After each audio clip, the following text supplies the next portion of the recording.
Hello everybody, video here for you today. This is the retro no-cap recap of The Curse of Oak Island Season 6, Episode 18, called Heavy Metal, originally aired in March of 2019.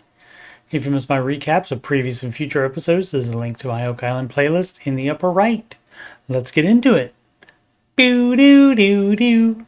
Previously, on The Curse of Oak Island, people have been looking for an incredible treasure for 229 years. The episode opens with Rick and Marty in the war room on a video conference call with Craig. They tell him that they have gotten the extension to leave the coffer dam in place longer and also received new pits to dig below the crane pad. Dye, recently introduced into the water of borehole C1 in the money pit area, came out in Smith's Cove right in front of the crane pad. The team believes the convergence point of finger drains documented in the 1800s would be below the pad. They decided to start dismantling the wooden pad the next day so as not to waste precious time, as the bad weather months in the North Atlantic are fast approaching. They will also check several deep magnetic anomalies detected in the cove, one of them being right at the crane pad. In the money pit area, the S6 caisson is down to 164 feet. Sedimentary rock and a little wood is all that's coming up so far. Terry concludes that means they are still in the debris field of Tunnel 6 between Shaft 6 and the original money pit. The debris field was caused when Tunnel 6 pierced a flood tunnel while trying to access the money pit from underneath as a way to try to avoid flood tunnels in 1861. The tunnel and shaft were evacuated safely, but a short time later, the searchers heard very loud crashes underground, leading them to believe that both the original money pit and shaft 6 collapsed. The S6 caisson spoils are being taken to the wash plant. Billy gives Rick a box of things found, including this pipe stem. Laird later dates it to 1870s, 1880s, searcher time. Rick takes the box to the money pit and shows the team there this very old glass. And this pottery showing people walking over a bridge. Doug says they found the same thing the previous year out of H8. Laird later says 1810 to 1840s, which would be earlier searcher time, but still searcher time. Vanessa Lucido, owner and CEO of Rock Equipment, does her best impression of a table as Rick puts several other pieces in her hands. Terry says this piece looks like a part of a really old pot.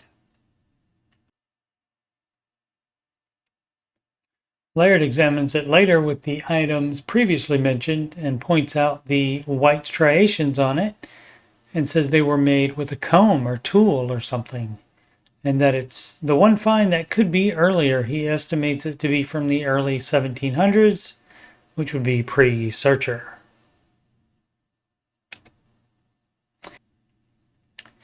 Rick gets called to the S6 caisson at sunset. The caisson is now 190 feet underground, with 15 feet of material inside, referred to as the plug. What's being brought up is pieces of limestone indicating bedrock. Rick and Craig agree to end the hole and start on their next location. The rare shot of the episode goes to this view of Isaac's Point, the elephant trunk of Oak Island, with Smith's Cove behind it. Rick meets with Billy in the cove to discuss the disassembly of the crane pad. This is a graphic showing what they hope to find beneath it, evidence of the finger drains and the one flood tunnel they are believed to converge into. It must not only be disassembled, but the wood, earth, and rocks must be moved elsewhere on the island. Billy gets started. In the research center, Rick asks Paul where he would like to put the next caisson, and he picks here, FG 5.5. This is the combination drilling / survey map that Steve Guptill created from the available known drilling data and surveys of the island at various times, including Fred Nolan's. Doug agrees that is the place to go. It is slightly northwest of S6. Gary and Jack arrive on Lot 21 opposite of the discoverer of the money pit, Daniel McGinnis Foundation, which is a protected historical site. Shortly after the discovery, he bought Lot 21, which is the far south and west lot on the island. Not recorded on this map is the year it was sold by Edward James to McInnes, but does show the year it was passed from Daniel to his son James McInnes. The money pit was discovered by Daniel in 1795. Early this year, the gold-plated brooch was found on Lot 21, could date as far back as the 1400s. Gary passes up some detections he says that are modern, but does get a hit that ends up being this piece of lead with decorations on it.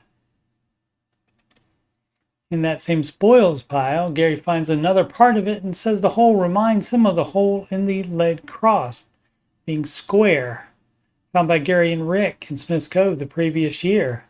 Geochemist Tobias Skoronik determined that the isotope data from a laser ablated sample revealed that it's from the 1300s and the metal was mined in southern France near a Knights Templar stronghold.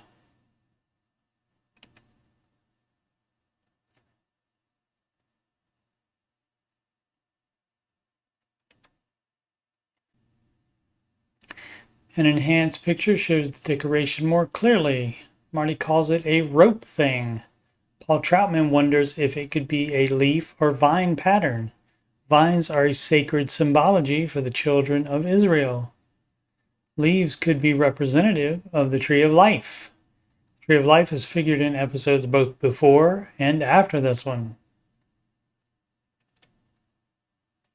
As Rock Equipment removes the S6 caisson sections for use in FG 5.5, Steve finds the spot on the bridge that provides the base for the oscillator. Vanessa asks, what's the name of it going to be? And Rick tells her to name it, perhaps after her daughter, whose name is Gracie. She picks Gigi1 because they call her daughter Gigi as a nickname. The team had Tobias do the isotope thing with the recent lead find. He says his opinion is that the decoration is a technique called cloisonne, invented in the 1300s, in which a structure is built on the object, and then calcite and pigment are put inside the structure and then baked to add color. The lead isotope data is the same as the cross, meaning it's from the same mineral source in the ancient mine in southern France.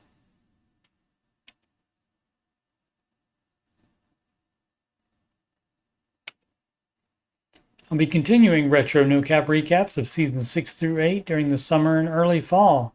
All of the other episodes are already done and are in my Oak Island playlist. I'm also doing no-cap recaps of the current season of The Secret of Skinwalker Ranch, which has its own playlist, and I'll eventually start doing retro no-cap recaps of seasons 1 through 4 of that series.